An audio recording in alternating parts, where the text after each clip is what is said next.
We are gathered here today to sip some tea, honey, so make sure you guys have your teacups ready because this tea is what? Piping hot. Hey, you guys, it's your girl T, and I hope everybody's doing good today. Make sure you guys have your teacups ready. Get ready. Y'all get ready. Yes, you get ready. Because this tea is what? Piping hot. Good morning and happy Sunday. I hope you guys are doing good. So I know a lot of people have been wanting me to come on here and talk about the whole Omarosa situation, honey.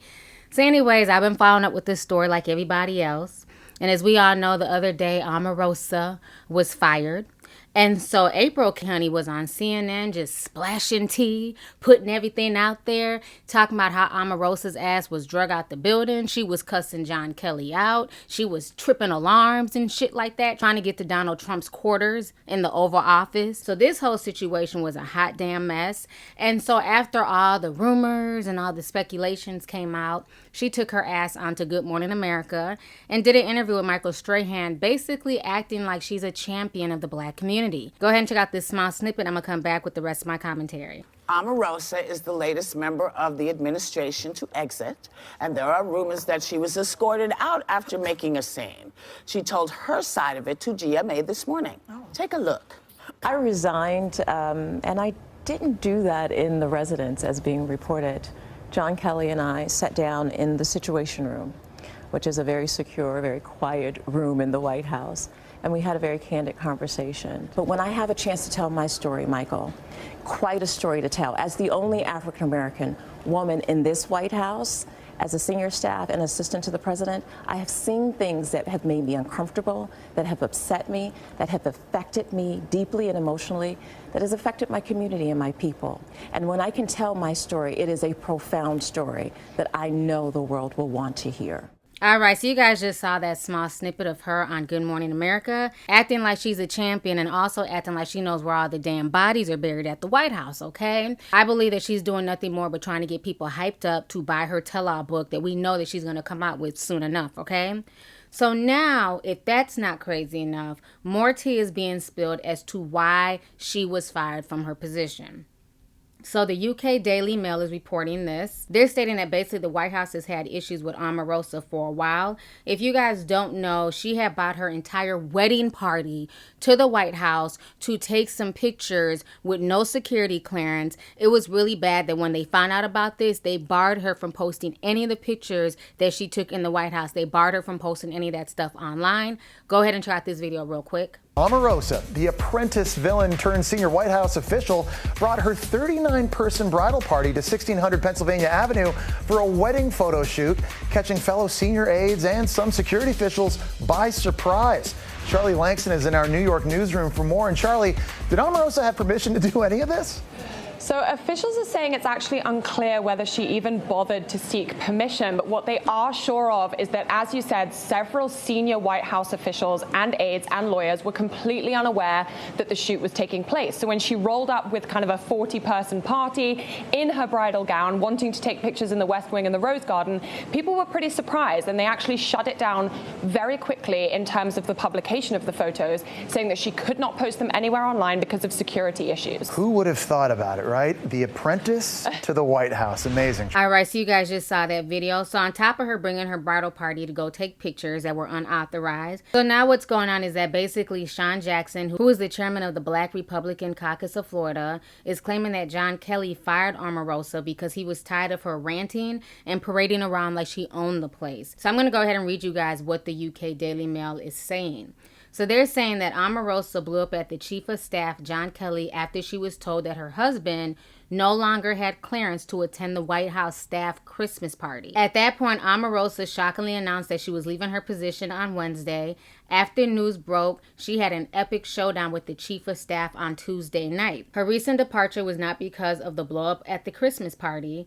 John Kelly had already been planning to fire her, sources add. The retired four-star general wanted her gone because of her abusive treatment of senior officials, assuring them that the situation would be handled soon and acknowledging that she was a troublemaker from the get-go. Due to her close friendship with President Trump, at his request, Kelly agreed to let Manago say that she resigned and allowed her to stay in office until January 20th so she could have a full year of working at the White House underneath her belt.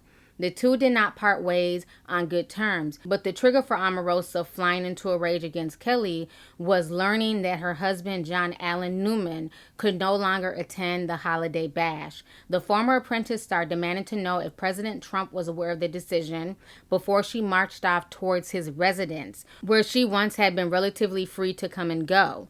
She was refused entry by the Secret Service. Kelly ousted Omarosa because she was a tyrant with an air of entitlement. But because of her friendship with President Trump, he allowed her to stay on for a few more weeks so that she could have a full year underneath her belt. A source close to the administration says the only reason why Omarosa survived as Priebus, Steve Bannon, and Sean Spicer is because the president protected her. They all had issues with her at one point or another, but despite their gripes about her and their desires for her to be let go, Trump always had her back.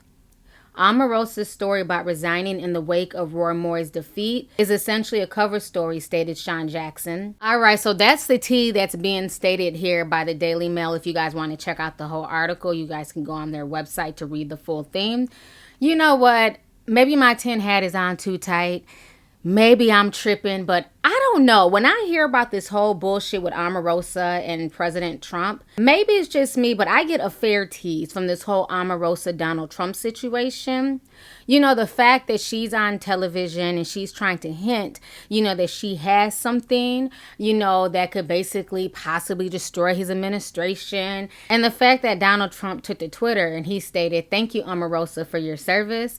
I wish you continued success." I feel like there's more going on between Omarosa and Donald Trump. The fact that everybody in his cabinet had been wanting her to go, she had no type of White House experience. He basically made up a position for her, paid her handsomely, and her ass couldn't even handle that shit. It went straight to her head. I like Omarosa. Omarosa is a good person. Thank you all very much. I feel like this woman feels like she's on a TV show, possibly The Apprentice or possibly Scandal. But what she needs to realize is that this is not Scandal. This is the real world. And you're working at the White House and basically in charge of the African American community, you know what I'm saying, per her title. Not that she even cared to do any of that. But this chick really thought she was some type of Olivia Pope type character. And that's why I say I get, you know, a fair tease from her and Donald. The fact that out of everybody, she had unlimited access to the president and she could go into his quarters at any time that she wanted. And it wasn't until recently that they restricted her access. Why was she allowed to go in and out of his quarters when nobody else was allowed to? You know what I'm saying? So when I read things like that in that article, you know, alarm bells started kind of tingling in my head. And the fact that, you know, like I said, he's wishing her well and he hasn't thrown her under the bus and he tried so hard to somewhat protect her and to protect her image makes me feel like there might be some type of feelings there for Omarosa with the damn Donald, okay? Maybe I'm reaching, but that's what I'm getting out of this, okay? The fact that he was willing to allow her to stay till January just so she could have a year under her belt and just so she wouldn't have egg all over her face is really, really telling because he didn't do that for anybody else. All the other constituents, he let them go and he didn't think twice about it. Now, I see a lot of people saying that the White House is wrong for trying to make it look like, you know, she's the angry black woman and they're playing into the angry black woman stereotype. And I understand that. And I see a lot of these news pundits, you know, playing into that as well. But the only thing is, if it was somebody else, I would kind of agree. But Omarosa came up on that stereotype. Omarosa had no problem showing her ass on numerous television shows, being the angry, confrontational black woman. This was a role that she relished in. We saw, you know, heated debates between her and Nene Leakes. You know, it's like these people love to play these roles. And then when these roles come back to bite them in the ass in the real world, then they want to play meek, mild, and innocent like she did in her interview with Michael Strahan, when we all know the type of character that she put herself out there to be. I know it's got to burn your blood. Joy, I know it's got to be really, really hard after, you know, the last year and a half of all the things that you said about Donald to see him sitting in the Oval Office. I know it's got to be hard for you. He's my husband. He's going to be my husband in April. Right. And I'm so happy that he's here with me. And he brings me such joy. And I hope that you one day can find that kind of joy in your life. Oh. You're an absurd celebrity wannabe. And you're never been, so that's the worst. I'd rather be a has-been than a never was. Paris, welcome to our war room. Welcome. Okay. Mother of your children hate you, Pierce, and your children hate you, Pierce. They're embarrassed by you. Leave my kids out of it. You foul-mouthed little tramp.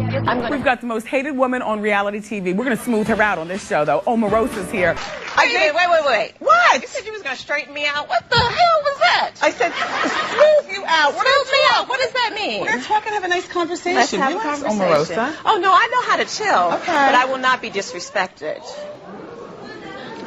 This is not the time for you to look for your moment. I invited you here. Oh, I know how to find my moment. What is I that understand. The book. We're going to talk about the book. All right, well, let's get to it, Wendy. Oh, don't, I want to look at it and show it to, well, then show it to Kenny right here. No, Kenny has the camera right here. This is the up-close camera. Would you like it to be seen? In many ways, you are the stereotypical angry black woman that... I'm not angry. I ain't pissed off about nothing. I'm young, I'm educated, I'm successful, and I represent my community. That's what you said on the BET red carpet. And I represent my community well. I give back more to my community than anybody that I know. So if that's being ABW, you're reinforcing stereotypes, and that's important for you not to do. No, I said because you don't know me. That's how... You really don't. And that's why the White House has no problem pushing that narrative out there, because that's what we've always seen from Omarosa all of these years. So I don't really have any sympathy for her. The fact that that damn caricature that she put out there for the masses is coming back to bite her in the ass. At the end of the day, I don't remember ever hearing anything about Condoleezza Rice acting a fool, acting like Olivia Pope. She spent years at the White House serving the Republican Party, and she carried herself with respect. She carried herself with dignity. Regardless of how you feel about Condoleezza Rice, you never heard anything bad about her as far as her attitude and how she acted. And the only thing we've heard about Omarosa in this position is that it's gone to her head. And that's what happens when you take somebody from reality television who has no experience, you know, I'm saying, of course, things like that are going to go to her head because she hasn't matured and she came from reality television background. Anybody with common sense in this type of position knows that this position is a serious position, and being that, you know, the White House is a serious place, why would you bring your bridal party to the White House to come take pictures? And the fact that she didn't alert Secret Service, she didn't tell anybody about this. She knew she was wrong for doing that, but the fact that her ego was so big that she wanted to show her bridal party this power that she supposedly had, that she could bring them all to the White House and take pictures unbeknownst to everybody else. So I think people are really, really tired of her antics. She was going above and beyond. And unfortunately, when people get into certain positions that they're not prepared for, that they were not groomed for, this is what happens. Don't ever tell me to be quiet, LaToya. You will be respectful. You're a project manager, but you're not going to disrespect me. I am always respectful. Okay, then being Who is quiet, the most saying disrespectful person sitting in this room right now? You tell me. You're being disrespectful, and No, that's not I'm good asking you a leadership. question. Look up good Who is the leadership. most Being disrespectful. To me, Omarosa still comes off as nothing more than an opportunist, just like her damn boss. And when I watched that interview with her and Michael Strahan, that's all I got. You know, she was trying to act like she was a champion for the African American community, but I can't think of one thing she did in her whole year at the White House that's benefited the African community at all. But now all of a sudden you want to spill all of these dirty deeds, and you want to, you know, write a tell-all book, and you want to tell your side of the story. But we must pay for it first if we want to hear your side of the story, which to me, once again, just shows her cunning behavior. And it just shows that Omarosa has not changed. She's that same villainous television personality that we all have grown to know since 2003, and her being in the White House has not changed that. Like the old saying goes, the same people you see on your way up are the same people that you see on your way down. And that's why you have to be careful how you treat people. And for so long, Omarosa, you know, had her nose up at the black community, thought she was a little bit better than many in the black community. But now she wants that same community to come out and have her back and to protect her and to listen to her side of the story. And folks are basically sitting there looking at her, giving her the side eye like, bitch, we don't give a fuck. Whatever happened in that White House, that's between you and the Donald. We don't care. Because you didn't really care about the African American community. So at the end of the day, she really didn't care about the community. And a lot of folks are saying, well, you know what? We need a black person in the White House. She had a bird's eye view on everything. She was able to spy on white supremacy and all this shit. My thing is, okay, she had a bird's eye view, but what did that bird's eye view do? You know what I'm saying? It only works if she's able to affect change. And from everything that we saw, the only change that she did was bring her damn wedding party to the damn White House. She didn't do anything to affect change. change. She didn't do anything of power. She didn't do anything of influence. You know what I'm saying? So basically, to me, she was just being used to fill a quota. And the fact that she was cool with Donald, or they may have had something going on, he was looking out for a friend. She was not the right person for that position. And she basically, at the end of it, she played herself. And for her to get that upset because her husband was not invited to a Christmas party, it shows her mentality. You know what I'm saying? It shows where she's at. She's not for the people. She's about looking good. It's about her putting up a facade. I would respect her if she would have got that mad about something that affected the African American community, about some type of law that was being enacted or being revoked. That would make sense to me. But the fact that she went up in arms, got that upset because her husband was not invited to the White House Christmas party, screams volumes. And she needs to realize that, you know, they had every right to disinvite him because of the shenanigans that she pulled just a few months ago. You know what I'm saying? For every action, there's a reaction. And what makes you think you can bring a bunch of people to the White House to take pictures, unbeknownst to Secret Service, unbeknownst to everybody, and that there'll be no consequences for that? So it shows that at the end of the day, Omarosa's in it for Omarosa. She was not in it for the black community. So in my personal opinion, I don't feel bad for her. I'm supposed to feel sorry for that bitch. I don't. So anyways, y'all, that's my opinion on the whole Omarosa situation. Let's go ahead and get the discussion popping. Let me know what you guys think about her firing. And what did you guys think about her interview with Good Morning America, where she basically is denying everything that April is saying about her. Like I said, April Ryan has been with the White House for the past 20 years, being one of the White House correspondents and working with CNN. I will believe April Ryan before I believe Omarosa. You know what I'm saying? I feel like what April is saying holds more weight, in my personal opinion, to the bullshit that Omarosa was spewing on Good Morning America. Yeah, so she said she has a story to tell, and I'm sure she'll be selling that story.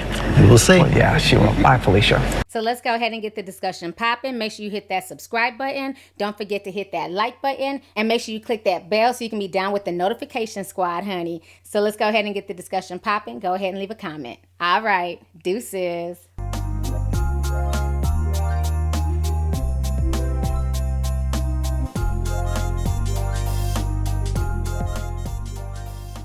Hey you guys, it's your girl T. Make sure to subscribe, like, and share my videos. You can also visit Lovelyti.com to purchase any merchandise. Also, don't forget to click the boxes down below to watch any of my previous videos. Talk to y'all later. Deuces.